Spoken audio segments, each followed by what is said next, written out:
Joining us now, Joe diGenova, former D.C. U.S. Attorney, partner founder, diGenova and Tensing, joins us now. Joe, how are you? Did you have a good weekend? Had a fabulous weekend, remembering our fallen. Absolutely. Absolutely. Us too. And let's talk about the new line of attack against Donald Trump is that he's peddling conspiracy theories.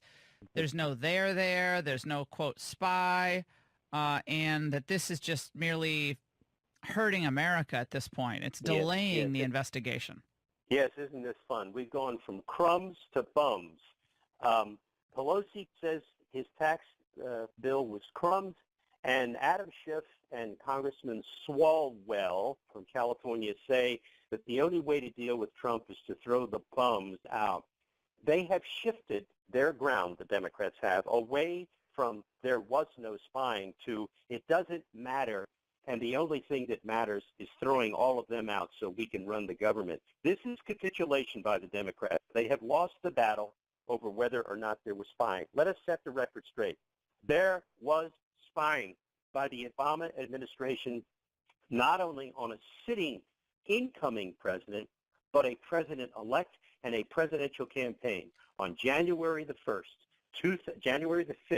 2017, Susan Rice tells us in an email that she, Barack Obama, Joe Biden, Sally Yates, and James Comey met in the White House to discuss the ongoing counterintelligence investigation so that they could make sure that everything was being done by the book. Why in the world would you have written that memorandum? For the record, thank you, Susan Rice. She has now established beyond any doubt that President Obama was knowledgeable about the spying operation, and one can conclude since he was president, he could have stopped it, and he didn't. Yeah, I mean, it seems beyond clear to me that the struck page texts combined with the Susan Rice are just more indication that this was all being run at the top. This was maybe started in the middle somewhere, and then as the Obama people were briefed, someone briefed mid-level, then mid-level went up to senior level informed Obama, and Obama said, all right, keep me updated what's going on there. I want to know what's going on. And they thought Hillary was going to win probably, and it wasn't, and none of it was going to be found out. That's true, and what we all have to remember is that this all got started by John Brennan, the CIA director, insisting that there be a counterintelligence investigation opened up by the FBI. He is the source. He is the source for Stefan Halper. He is the person who put all these people together. There is simply no doubt that what went on is in violation of every known political principle that we have in this country about one campaign, the current government spying on an incoming government and its campaign.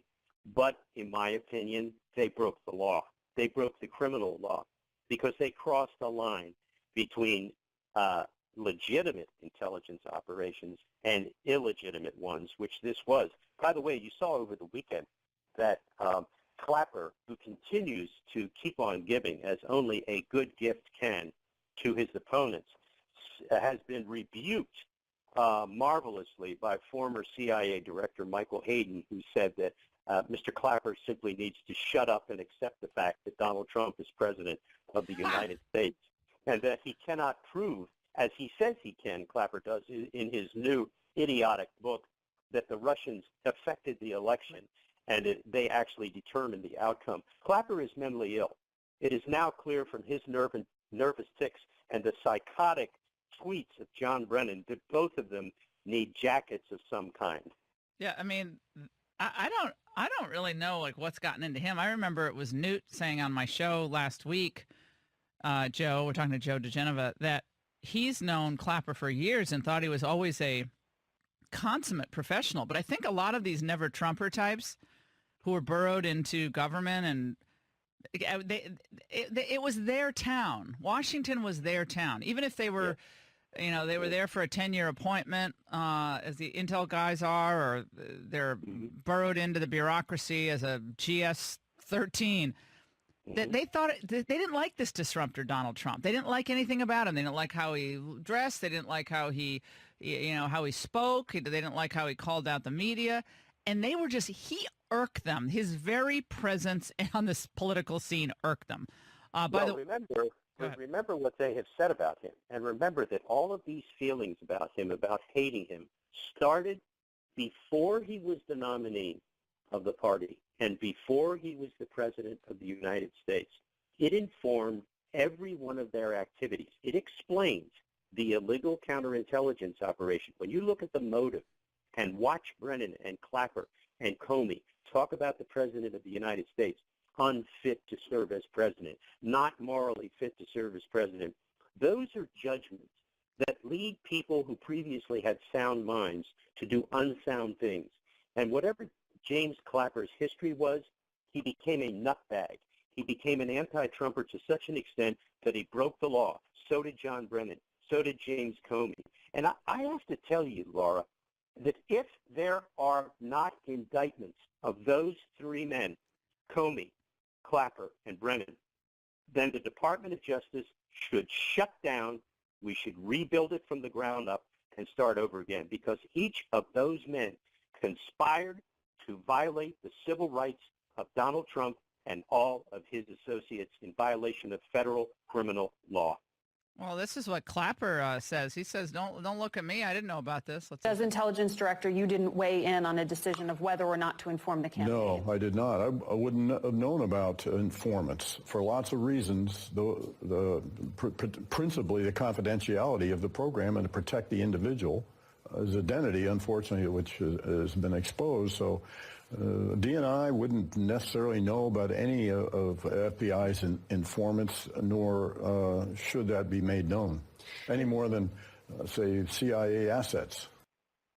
Well, he might not have known the name of the informant, but do you find it to be credible at all that he didn't know about this? First of all, to hear him say that it was unfortunate that Stefan Halper's identity was revealed is ludicrous. Stefan Halper's identity, if not his specific name, was revealed by the FBI and the Department of Justice, who are now trying to cover their tracks. I don't know who it is inside the FBI and the Department of Justice. I don't know if it's Rod Rosenstein's people. I don't know if it's the deep state people that are buried in the criminal division and the National Security Division of Main Justice in the FBI. But I do know this. They gave up Halper, these people, to save themselves, to change the narrative. They could have protected Stefan Halper. They chose not to. When we were contacted by the press 2 weeks ago by the Washington Post, they had the name Stefan Halper. They admitted it. They knew it. They had it. They were told not to print it because it would endanger his life.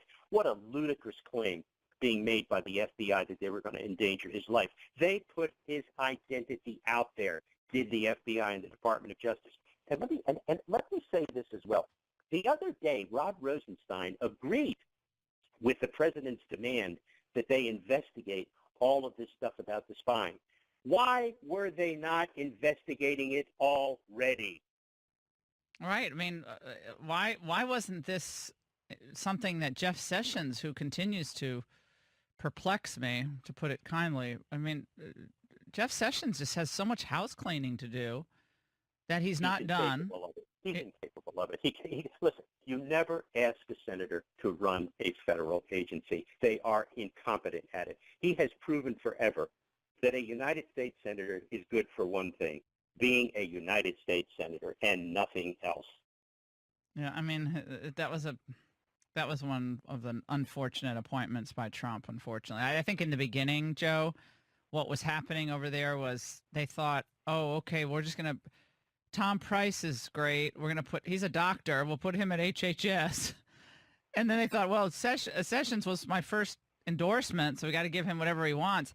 That's not the way to staff a government. So now we finally have someone at HHS, and Alex Azar, who was deputy secretary under Bush. He's brilliant. And now we have some better people in these other cabinets, but they made huge staffing mistakes at the beginning of this administration, and that really affected their efficacy in governing. As much as I love them, the Federalist Societies are the ones who insisted that Rod Rosenstein be Deputy Attorney General. They got it wrong. I mean, they may be great on judges, but as far as Rod Rosenstein, they picked another spy. He Yeah. is a despicable human being who shouldn't be anywhere near the Department of Justice. His presence is a continuing embarrassment and a disgrace. This was Marco Rubio over the weekend. Rubio on this. Let's Little listen. Marco, he's still hurting. Little Marco, let's listen. President Trump says that the FBI had a spy in his campaign. Is the president telling the truth? I have seen no evidence that those people were part of an investigation on the campaign. If that exists, I would want to know about it. We should all know about it. And if that would be wrong, and we should do something about it. But up to now, what I have seen is evidence that they were investigating individuals with a history of links to Russia that were concerning. And that was appropriate if that's all that happened. What's really going on here with Rubio? Oh, this is the residual. I hate Donald Trump for beating me syndrome. Rubio sounds like an idiot. I mean, if anything proves he would have been slaughtered by Hillary Clinton, it's these anemic comments that he's making. You know, Marco's a nice guy, and he was my candidate for a while, but he proved himself to be insufficiently serious to be the president of the United States. And he's actually made Trump look like a towering figure of diplomatic skill, and I mean, it's just amazing how small and sort of just the minuscule Rubio sounds. He mouths all these words. You know, he tries to sound articulate, and when you get to the bottom line, there's no there there. Well, I think that it's about 2020. He's trying to outflank Trump on China too, and go to he's going to the right. I'm just watching this all play out. So Rubio suddenly is on the China bandwagon with the rest of us who've been there for 20 years. Yeah, and, catch up, Marco. Yeah, and now on the issue of Mueller, he's always praising Mueller. Yeah. Well, you know, Bob Mueller, I've known Bob for many, many years, and he's a nice fellow, and he's, you know, noblesse oblige, clips his coupons from his family's money, stays in government because he loves, quote unquote, to serve. He truly served honorably in Vietnam. I do not take that away from him. However, serving in Vietnam does not give you a pass for the rest of your life to do stupid things. And Bob Mueller has really embarrassed himself as special counsel. He's done irreparable harm to the republic. He's doing a lot of damage to a sitting president where no basis for an investigation continues to exist. If Bob had an ounce of dignity, he would fold up his tent and go home, but he won't because he's surrounded by 13 Democratic thugs, including Andrew Weissman and Jen Rhee, who are a bunch of the Clintonistas who he hired. What an embarrassment that he would do something like that. How can he continue to believe that his investigation has any credibility?